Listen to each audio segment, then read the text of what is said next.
I had just lost my husband, Zachary. My in-laws felt sorry for me, especially since I was pregnant. They suggested that Zachary's twin brother, Ethan, should taking care of both families without explicitly marriage to both women. Ethan's wife, Sophia, called me shameless and fainted from anger. That night, I went to my in-laws' door. I wanted to persuade them to give up this idea, but I accidentally overheard my mother-in-law asking in confusion, "It was clearly your brother who died. Why did you insist it was you?" The man sighed and said, "Sophia is fragile. If she knew my brother had passed away, she definitely couldn't bear it. Besides, the one I've always loved is her. I only married Rachel to let her be with my brother. Now, I've already given Rachel a child. I don't owe her anything anymore. In the future, I'll take care of Sophia for the rest of my life in place of my brother. Don't mention taking care of both families again. It'll only upset Sophia." I finally understood. The person who died wasn't my husband, but his brother Ethan. The next day, I said to my in-laws at the dinner table, "You've been urging me to move on. I've thought it through now and decided to terminate this pregnancy and start a new life." The man who was taking care of his sister-in-law's meal suddenly stood up. "After my husband's funeral, I found out I was pregnant for this child. I tried hard to suppress my pain deep in my heart, afraid that my emotions would affect the baby. But because my husband Zachary had weak sperm, this pregnancy was particularly difficult. Not only did I need daily injections to keep the baby,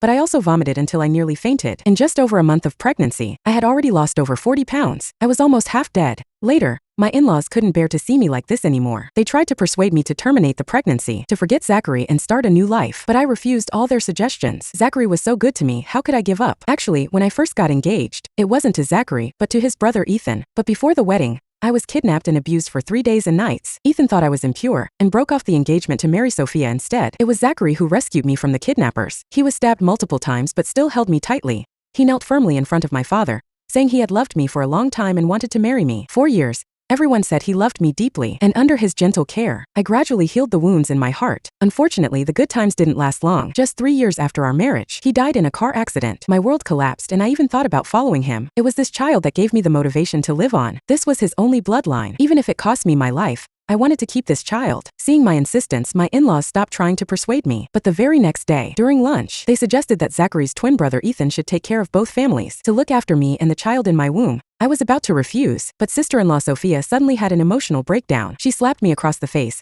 crying and cursing me for being shameless. She was already weak, and before I had time to explain, she fainted from the shock. Ethan frowned, looking at me with displeasure. Then he left, holding Sophia lovingly in his arms. Sophia's slap caused me to have pregnancy complications again. I had to stay in bed for 2 days before I barely recovered. I didn't blame Sophia. After all, I had been engaged to Ethan before, so it was understandable that she had some resentment. Moreover, not to mention that Zachary and I had a good relationship. Even if we didn't, the idea of Ethan taking care of both families was absurd. Not only for them as a couple, but I wouldn't agree to it either. I felt a bit guilty for making my sister-in-law faint. So when I was able to get out of bed, I went to my in-laws' room. I wanted to persuade them to give up this idea and never mention it again. I also thought that after convincing my in-laws, I would personally go to apologize to Ethan and Sophia to put their minds at ease. However, just as I reached the door of my in-laws' room, I heard my mother-in-law's confused voice from inside. "Zachary, it was clearly your brother who died. Why did you insist it was you?" Zachary, wasn't that my husband's name? He didn't die. The person who died in the car accident was actually my husband's older brother Ethan. I was shocked as if struck by lightning. My eyes widened and I stood there stunned. How could this be possible? I shook my head hard, thinking I must be hallucinating, but the next second, I heard a man's voice from inside. "Mom, don't let Sophia know about this. She's always been weak and sickly, with a bad heart. If she knew it was my brother who passed away, her body definitely couldn't take it." "Ethan, no, I should call him Zachary. My husband Zachary." He paused, then sighed and said, "Besides, the person I've always loved is Sophia. I only married Rachel to let Sophia be with my brother. Now, I've given Rachel a child, so I don't owe her anything anymore. In the future, I'll take care of Sophia for the rest of my life in place of my brother. Don't mention taking care of both families again. It'll only make Sophia sad and upset." But Rachel has already suffered enough. Back then, to break off her engagement with your brother and let your brother be with Sophia, you deliberately had someone kidnap Rachel for 3 days and nights, causing her to be abused. Now that she's finally moved on and is carrying your child, it's only right for you to take care of her. My mother-in-law wanted to continue persuading him, but Zachary impatiently interrupted her. "Enough, Mom." To make up for her, I married her without caring about others mocking me for accepting a tainted woman. Then I took care of her wholeheartedly for 3 years, helping her move on. Isn't that enough? Do you want me to spend my whole life repaying her? Mom, I've suffered for 3 years, pretended for 3 years, I've had enough. Living with her is torture for me every day. Now that heaven has given me a chance to be with Sophia again, I don't want to give up this opportunity. Oh. They said some more things inside, but I couldn't hear anything anymore. I just felt cold all over. It felt like someone had stabbed me hard in the chest. The pain was unbearable. I stumbled back to my room. Only then did I realize that my whole body was shaking, and my face was already covered in tears. So, the person who died in the car accident wasn't my husband at all, but his brother Ethan. And Zachary's deep love and gentle care for me over these 3 years were all fake. The person he liked from beginning to end was the same as his brother. Only Sophia, Even the person who had me kidnapped back then was Zachary. The reason was simply to let Sophia marry Ethan. If they didn't want to marry me, they could have broken off the engagement openly, but they chose to ruin me instead. What's more ridiculous is that I actually treated this demon as my salvation, and I was even willing to risk my life to have his child. Although I had tried hard to calm my emotions, the hatred and anger in my heart still made my tears flow uncontrollably. The next day, I came downstairs with swollen red eyes and a pale face. I saw Zachary carefully taking care of Sophia's meal. The two of them were cuddling together, looking very intimate. From a distance, they really looked like a perfect couple. I clenched my fists. The pain in my palms made my mind clearer. Soon, Sophia noticed that I had come down. Seeing my miserable appearance,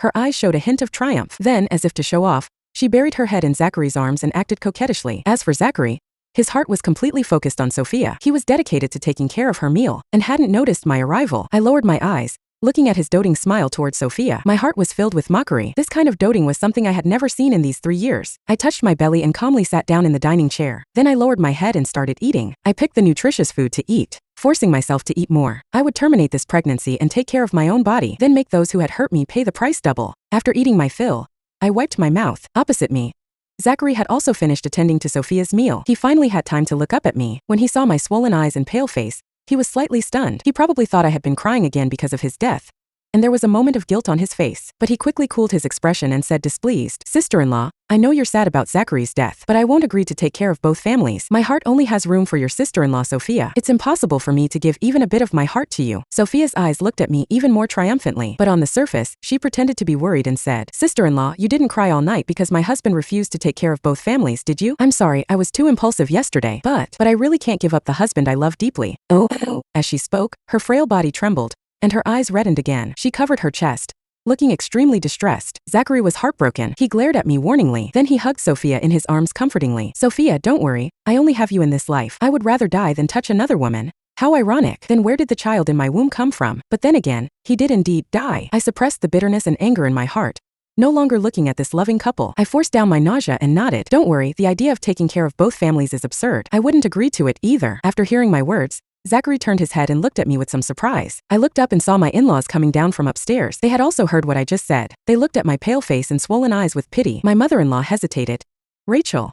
I looked at my in-laws, feeling mixed emotions. Since I married into the family, they had indeed treated me well. Their concern these days was also genuine. But when I thought about how Zachary had me kidnapped and abused for 3 days and nights, and they all knew about it, only keeping it from me alone, my feelings towards them became indescribably complex. I could no longer call them Mom and Dad. "You heard me, the idea of taking care of both families is too absurd." "I don't agree." My mother-in-law probably remembered what Zachary had said yesterday and didn't try to persuade me further. She just sighed and said, "I know you have deep feelings for Zachary and can't forget him, so you definitely wouldn't agree to this. But Mom is really worried about you." She paused, looked at Zachary, and continued earnestly, "Rachel, Zachary is gone, but you're still alive. People need to look forward. Mom still wants to advise you not to always think about him. Move on early and start a new life." Zachary and Sophia, who were sitting opposite, heard that I didn't agree to the idea of taking care of both families. They obviously relaxed, and their expressions improved. As for Zachary, his eyes looking at me became more complex.